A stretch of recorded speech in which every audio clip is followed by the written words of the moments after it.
महाराज जी प्रणाम। मेरा सवाल, थोड़ी मेरी जिज्ञासा थोड़ी सी अलग है। सब जो सवाल आ रहे थे मैं थोड़ा सा उससे सीमा पार कर जा रहा हूं। मैं उस सीमा के पार सवाल पूछ रहा हूं।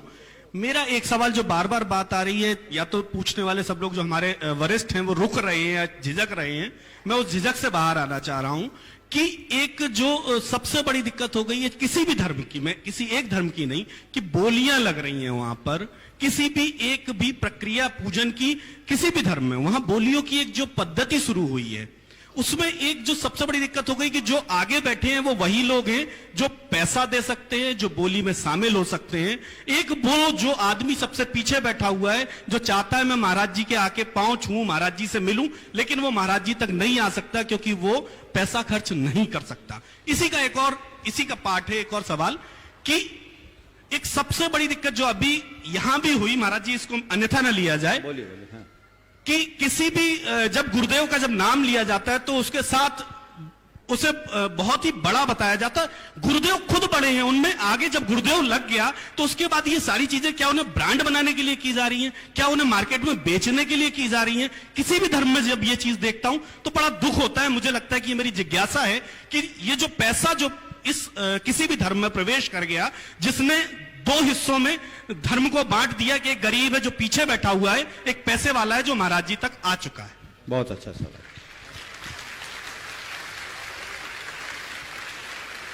बहुत ही ज्वलंत प्रश्न आपने उठाया है, पर इसे थोड़ा व्यापक दृष्टि से देखना चाहिए। सबसे पहली बात, कोई भी धार्मिक आयोजन होते हैं व्यय साध्य होते हैं। इतना बड़ा आयोजन हो रहा है, इसमें खर्च तो हुए, ये खर्च कहां से आएगा? कोई ना कोई माध्यम चाहिए कि नहीं चाहिए? और जो उसमें व्यय करता है, खर्च करता है, उसको हमें प्राथमिकता देनी चाहिए या नहीं? आज का युग ऐसा है कि बिना प्रेरणा और प्रोत्साहन के कोई आगे नहीं आ सकता। तो अगर हमें ऐसे आयोजन है जिसमें व्यय है, तो उसके लिए कोई ना कोई माध्यम तो बनाना चाहिए। बोली की जो परंपरा है वो केवल एक तो माध्यम बनाने के लिए, खर्च का निकालने के लिए। दूसरा, एक धार्मिक भावना होती है कि किसी भी अच्छे कार्य को सबसे पहले मैं संपन्न करूं, वो क्रेडिट मैं लूं। तो हमारे बुजुर्गों ने एक परंपरा बना दी, एक पंथ दो काज, कि भैया ठीक है, हमारी व्यवस्था भी बन जाएगी और तुमको लाभ भी मिल जाएगा। वो उसे हमने क्रेडिट दिया और बोली लेकर के उसने कुछ छोड़ा है, जोड़ा नहीं है, उसने त्याग किया है। बोली के माध्यम से अगर कोई दान देता है तो उस दान से उसका भी कल्याण होता है और उसका सदुपयोग करने से जनता का भी कल्याण होता है। तो ये हो रहा है।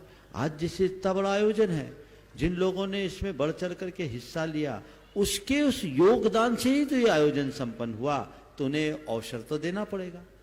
अब आपका जो सवाल का दूसरा पक्ष, जो मूल पक्ष है कि इससे दूसरे लोग वंचित रह जाते हैं, ध्यान रखिए, धार्मिक आयोजन में पैसा आड़े आ सकता है, धर्म में पैसा आड़े नहीं आता।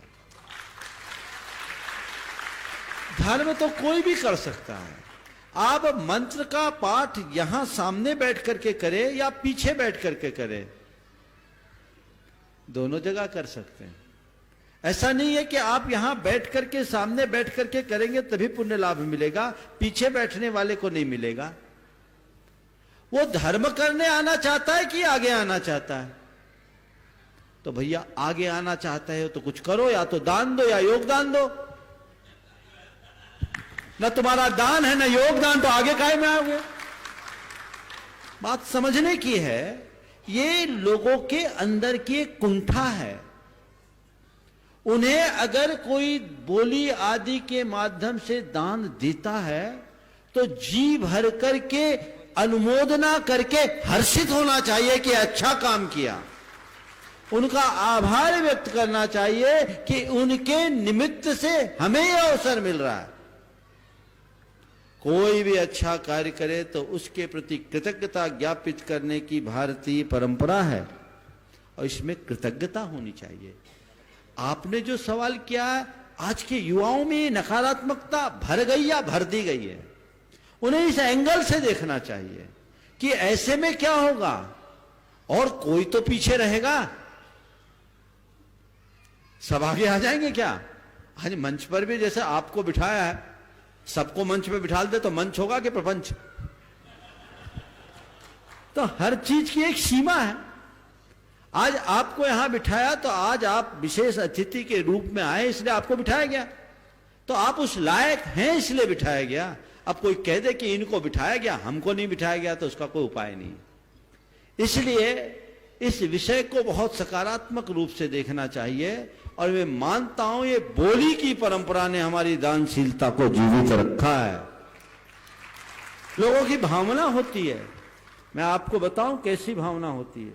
जैन परंपरा में सौधर्म इंद्र बहुत श्रेष्ठ पद माना जाता है।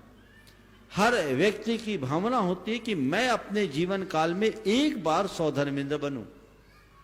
एक युवक जिसकी मनोभावना थी कि मैं सौधर्म इंद्र बनूं, पैसा उसके पास नहीं था, उसने कहा महाराज मैंने एक प्लॉट ले रखा है और ये सोच रखा है प्लॉट मैंने घर बनाने के लिए लिया, लेकिन यदि अवसर मिलेगा तो मैं अपना प्लॉट दे दूंगा, पर सौधर्म इंद्र जरूर बनूंगा। और आपको बता रहा हूं, उसने सौधर्म इंद्र का पद भी लिया, अपना प्लॉट दे दिया।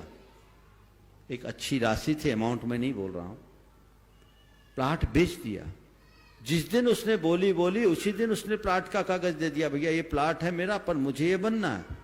पर उसके बाद की कहानी सुनो, ये घटना 2002 की है, और उसके बाद वो बोलता है मेरा ऐसा भाग्य फिरा। मैं कोई मार्केटिंग के लिए नहीं बोल रहा हूं, नहीं तो आप लोग वैसा असर ले लेना, हकीकत बता रहा हूं।